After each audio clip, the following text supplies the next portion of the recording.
I'm David Saville. I deliver high performance coaching and transformational coaching. Now, people often ask me, how do I do what I do? And that is not an easy question to answer.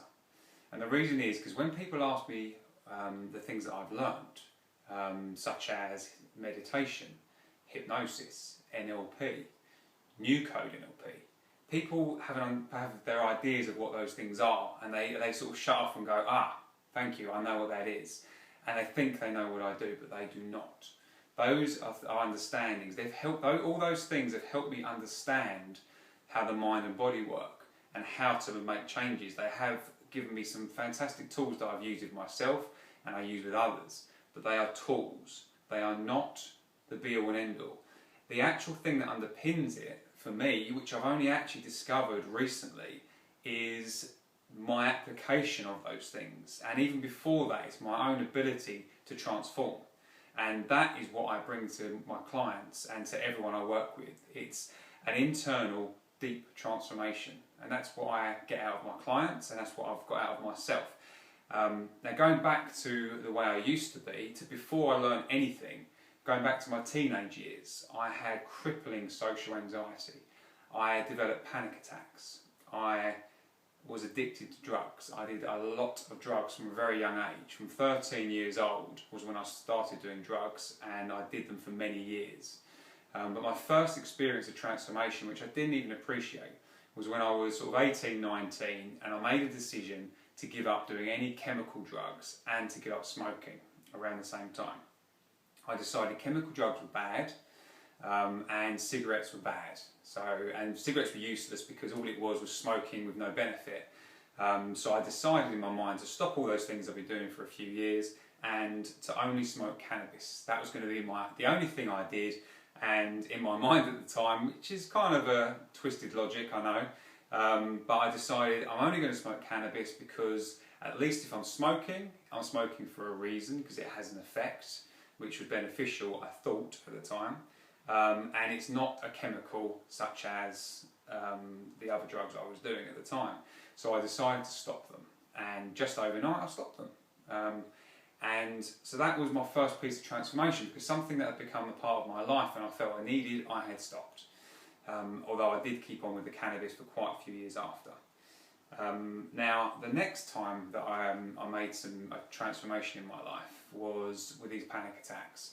Now, I was trying to find a way to overcome them. So I went to see a counsellor. I went through the doctor, went to see a counsellor.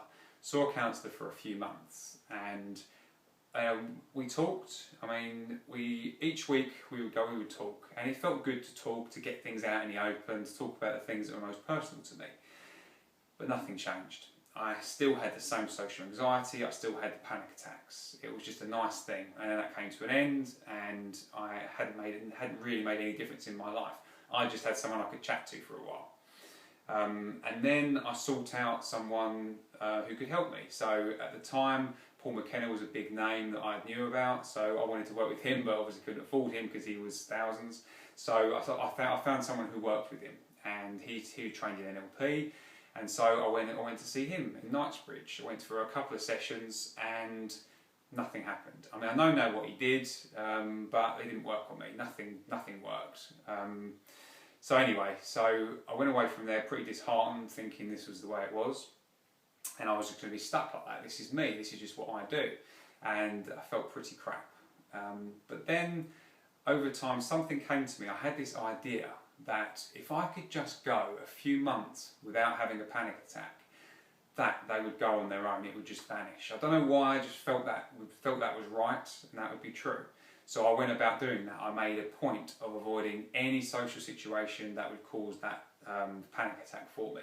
So that was what I was doing. And at the same time, I decided I wanted to transform my body. I used to be extremely skinny. As a teenager, going into my early 20s, I was extremely skinny. People used to say that if I turned sideways, I would disappear.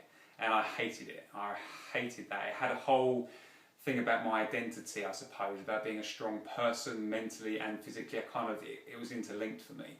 So I decided to set about changing that. So I started going to the gym and working out. I struck up a friendship with a personal trainer who then became my training partner, and for years we trained together. And he taught me a lot about nutrition, about how to use the weights, about how to train, how to split the training up over the week so you get maximum effect. You know, the importance of supplementation if you're trying to build muscle, you know, all that stuff. I learned a lot about the body and what I needed to do what I needed to do. It was invaluable. And so this was kind of happening at the same time. And so during that time, I transformed my body. I put on a couple of stone of muscle, and I don't know, I don't even know when it happened, because I started to go out and I started to be in those situations that used to give me panic attacks, and I didn't have a problem. I don't know when it was. At some point I sort of looked back and thought, hang on, I don't have panic attacks anymore, it's gone. I didn't really realise the power of what had happened. I just kind of was like, that's cool. And then I don't know, it's interesting, when something has gone from your life that used to bother you so much, you don't always think about it in the same way. You almost forget how crippling it was. So I didn't appreciate what I'd done. But I had essentially decided how to cure something, and I'm pretty sure that developing my body and, you know, giving myself inner strength physically also affected me in that way. You know, controlling my body reaction controlled my mental reactions. So, because mind and body are interlinked, so I'm pretty sure that had a huge impact as well. So yeah, that was quite a big thing for me. But I didn't know at the time how big that was. But I still smoked cannabis. Although whilst I was training, I would only have a little bit at the end of the day, I was still beholden to it. I still thought I needed it. I still thought I was addicted to it, and it was a part of me, and it was never going to go anywhere. And it wasn't until a few years later that I was approaching 30, and I was worried about my health. I was worried about the fact that I needed something, that something was controlling me in this way.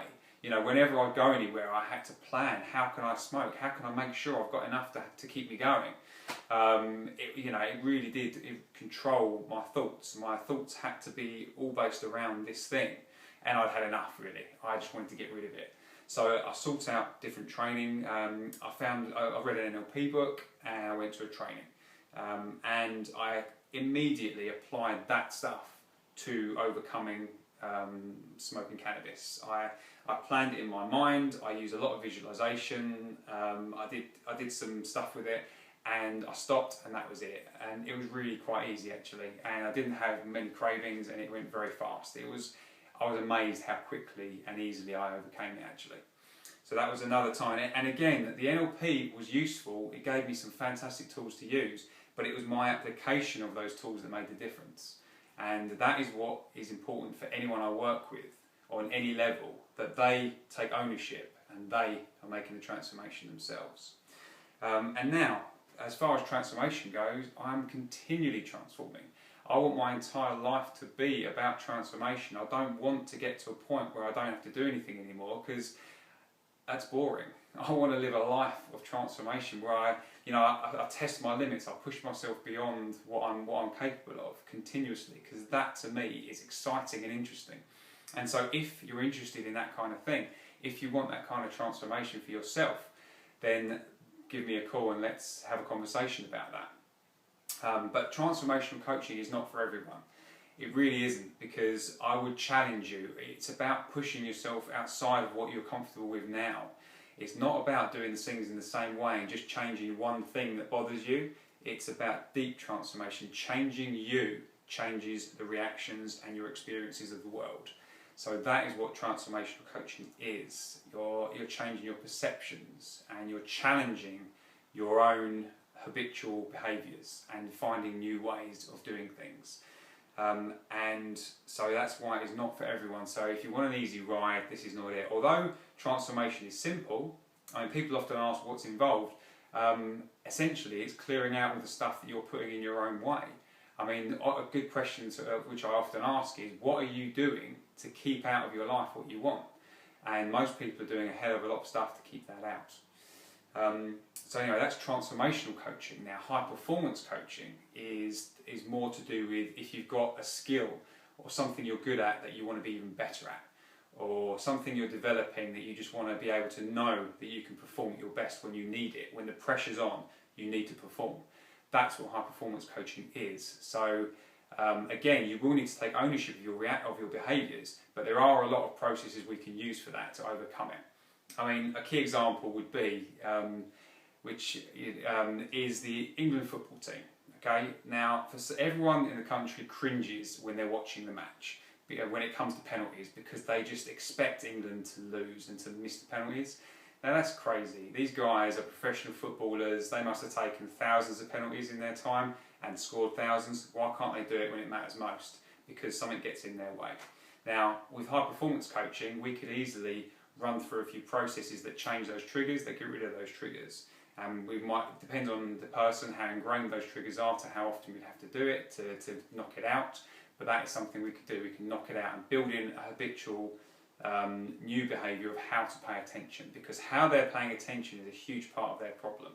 And with high performance, how you pay attention is huge. It's one of the three things that are most important, but I'll talk about it in other places on here. So yes, that's high performance coaching. So if you're interested in either high performance coaching, or if you're interested in transformational coaching, in transforming your life, if any of these things interest you, then maybe we should have a conversation.